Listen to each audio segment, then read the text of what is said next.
see you there. Hello there. Welcome back to Max's Writing Advice Q&A. In tonight's episode, I've got a selection of questions sent by viewers like you and picked by a random number generator every week. Every week, questions are chosen randomly, so if you have a writing question, please leave it in the comments down below. Who knows, you may get picked next week. Your odds are pretty much as good as everyone else's. Talking about questions, this particular week we're going to be talking about antagonists, story ideas, and more. But before I go anywhere, allow me to give you the formal disclaimer, as always, and remind you that the following is merely just my advice, my opinion, and what works for me. Don't take it as gospel, instead take it as the ramblings of a silly person who looks a little bit like this. Actually, I meant me, I didn't mean my Trubbish, though who do you think is the silliest actually? Me or Trubbish? Am I even gonna put up a poll? Oh man, I could actually put up a poll. Who do you think is the silliest? Max or Trubbish? But anyhow, let's dive in. Enough memes out of the way, let's get started. The first question of the day goes a little bit like this. Have you ever written a story without an antagonist? If so, any tips? As always, 3 questions a video, 3 minutes a pop. Let's dive right in. Now, as for the first question, have I written a story without an antagonist? The answer to that is yes. Most of those were really more like slice of life stories, or stories that were more about a character's life per se, as opposed to an enormous world-shattering quest, or a quest to save the world, or something like that. I found that stories without antagonists tend to be more personal, and that's basically kind of like the main core advice for what I'm going to be talking about in this question. My honest advice is that if you're writing a story that does not have an antagonist, and by that we mean a force that is directly standing between our character and what they want, and generally in the form of a person, because an antagonistical force can be something like the changing times, a character's depression, or something that is just rooted, stopping our character from achieving what they want. It can be something without form, but generally in stories, the antagonist takes the form of a person.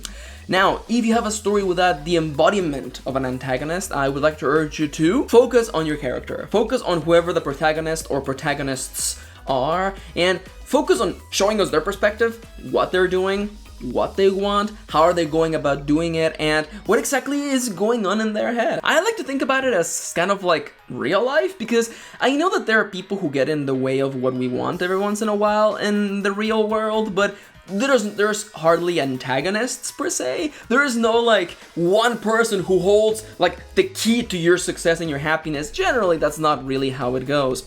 And the other thing that people miss is that your story is not over once you achieve that. Life goes on, and things get worse, things get better. I want to inspire you, to push you, that if you're doing a story like this without an antagonist, focus on the main character. Or the main characters. Focus on what they're doing, what they're working towards. It is entirely likely that even if you're writing fantasy, this story is gonna end up looking a lot more like slice of life, and that's okay. A lot of people worry that like slice of life can be boring or like have no pacing whatsoever, and like I feel like that's the nature of the beast, and I don't think it's a bad thing at all. I actually really enjoy, reading / watching things that are a slice of life. So, as with my general advice, whatever you're doing, whatever story or kind of genre that you're tackling or story concept, commit to that. Dive in, immerse us in that setting, in that world, in that situation, and don't hold back, don't hesitate, don't doubt yourself. Give us the whole package, give us the whole image. And if this story is going to be about a character dealing with their life and, not really having the embodiment of an antagonist, but just dealing with their own problems, then let us do that. Don't hesitate and wonder if it's going to be boring or unexciting. Just do it. Just show us. Immerse us in that setting, and as always, commit. There is, and I've said this in the past, and I'm going to say it again, there is nothing more exciting than finding a writer who commits to their setting, their characters, and the situation that is going on, no matter what it is. That is just good writing right there. No, seriously, that's like the best stuff though. But anyhow, I've gone on way too long. That's pretty much all I have to say about that. So let's move over to question number 2. I have a question for you. I heard somewhere that you should write your story as if you're running a marathon. You wouldn't go back and rerun parts of the race, and likewise, you shouldn't go back and read or rewrite your work until you're finished. What do you think of this? Now, how do I feel about that idea? The idea of not stopping in the middle of writing to go back and rewrite or edit or just read over what you wrote.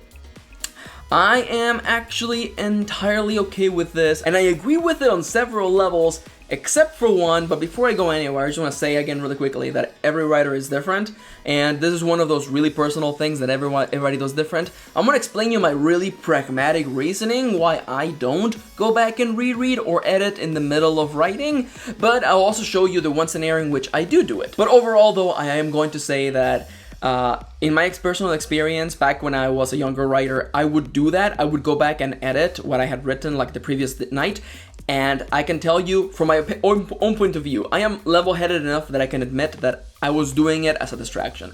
I was doing it to justify not writing, because it still felt like work. Yeah, I'm editing, I'm doing the right thing, you know, I'm still working on my writing, but I wasn't pushing forward the story. I was kind of just kidding myself. And it slowed down my writing, it really did, and here comes Max being really practical. It may seem to you that you're getting ahead of your work by editing while you're writing, but I'm gonna tell you this right now. You're not saving any time. You may actually be losing time.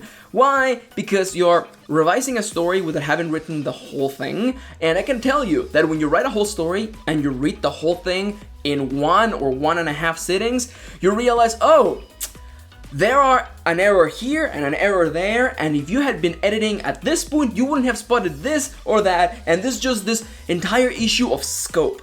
When you don't have the whole image in your mind, it's hard to know what to fix and what not to touch. So the reason why I stopped revising in the middle of writing is because I realized that I was not using my time very effectively. And it was also taking me longer to finish first drafts, and let me tell you something, in my own personal experience, like, the first draft is one of the lowest points and one of the hardest to get through, so I like to get that done as soon as possible, because once that is done, we can start revising it and making it pretty. Again, formal reminder, your first draft doesn't have to be pretty.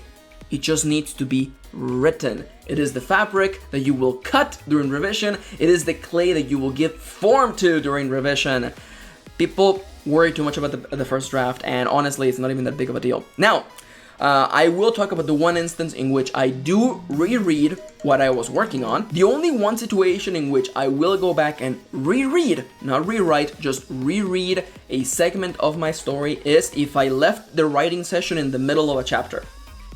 If I stop writing in the middle of a chapter, for some reason, because I generally like to finish them, but if something happened, if life got in the way, if a random encounter of life got in the way of writing, I do like to read as much of the chapter that I wrote, get a feeling for what the pacing was going at, and then get writing. I don't do editing.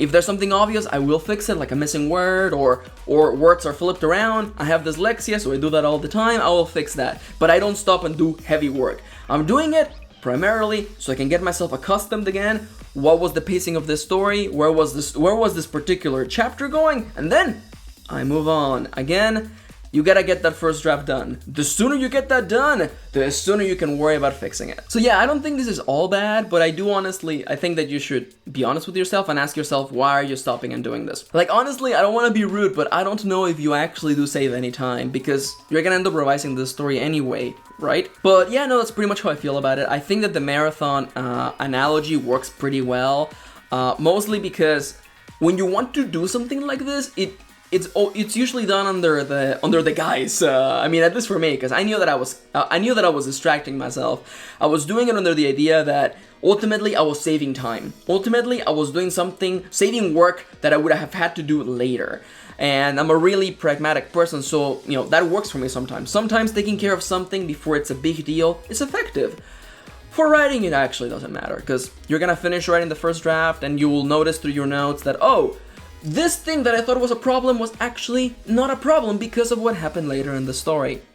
It's better off really to just finish the first draft, get it done, get it written, and then later on, worry about making it perfect. Once again, Max talks big game about revision. But yeah, most of you were already seeing that piece of advice coming, so let's move on to the next question of the day. The final question goes a little bit like this. How do you get half-decent ideas for a novel? I'm really struggling lately, even with things I normally love writing about. I'm gonna just say this really quickly before I even start. If you haven't already, please go check out my guide to how to plan a novel. It's literally on the main page of my YouTube page, and it is also in the description of this and basically every one of my writing videos. Check out my guide for how to plan a novel. I talk about the entire process there. But I'm going to assume, by the way you phrase this particular question, that you're having issues finding something that you love and that is also a decent writing idea, or rather a decent writing idea. And I mean, like, aside from me showing you how I actually plan a story, which I do through my video, I used to struggle a lot when I was younger. So I especially remember when I first took my first creative writing course in college. I wanted to write stories that would be interesting to other people. Hence, note the other people bit. I used to do that thing where instead of thinking about what I wanted to write about, I thought about what people would find interesting or exciting. And I'm gonna tell you this right now. Putting your excitement in somebody else's hands is the easiest way to not ever be excited, ever. And over time I just learned that it's really more effective to just write about whatever you want to write about. If anything excites you, if anything jumps at you, just write about it. I joke all the time on Twitter about, like, my stories are all anime, and I started just embracing that. I'm like, yeah, some of these are really ridiculous or really over the top, and that's okay, because that's what I love to write. It's what I love to consume, and yeah, like, just claim it. As I mentioned earlier in the video, just commit to what you're writing. But no, yeah, really, like, I recommend just write whatever excites you. No apologies. Don't worry at all about whatever people are gonna think about you, because most of the time they won't think anything. I've made this joke forever that it's really hard to get people to think about stuff, and then they think about the most trivial things. So honestly, don't worry about it. Write for you. You're gonna be working on this project for a long time. Now this is generally stuff that I always say, so I'm gonna give you one more piece of advice. And it's a bit of a strange one, but I'm just gonna throw it out there and just see what you think about this. Because in my own personal experience, I find that I am not really ever attracted to settings anymore. I'm not really attracted to plots, the idea, characters out to save the world or something like that. I'm not really, that doesn't appeal to me anymore. What appeals to me and has been appealing to me forever is character. I know when I have a good story in my hands, when I find somebody, a person. It can be somebody I like, it can be somebody I don't like at all, but I find them and they intrigue me and they excite me. And I just hold on to them and see wherever they take me. That's usually how most of my most exciting stories got started.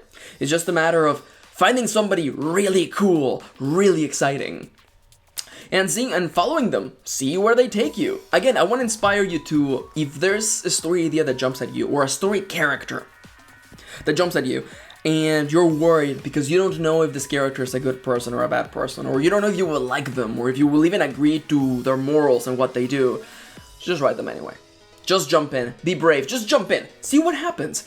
Worst comes to worst, you experience something new. But best case scenario, you find yourself a really intriguing story that you wouldn't have written otherwise. So again, really quickly in summary, I want to inspire you to, first off, write whatever excites you. Like, unapologetically, without doubt, without hesitation, just write about whatever is interesting to you and just have fun, seriously. You're gonna spend a long time on this project. Honestly, and I've said this in the past, so I'm gonna say it again, I've known people who started writing projects because they wanted X and Y to think they would be cool or interesting, or to create stories that people would respect. And let me tell you something, these people, they ain't writing anymore because they found that they weren't gonna get the thing that they wanted to get from writing. So instead, I would like to urge you to write about whatever you want. Whatever's exciting, commit to it. Just have fun. Find the character, find a poor loser somewhere out in the cosmos and just follow them. See what happens. Treat it like a reality TV show. Just follow them with a camera and see where they go. It's bound to be fun, I can promise you, okay? Okay. But anyhow, I've gone on way too long. But anyhow, I want to thank you for watching. I hope that these questions were interesting, and I hope that if anything, I gave you another point of view. For the time being though, as always, I want to hear what you have to say.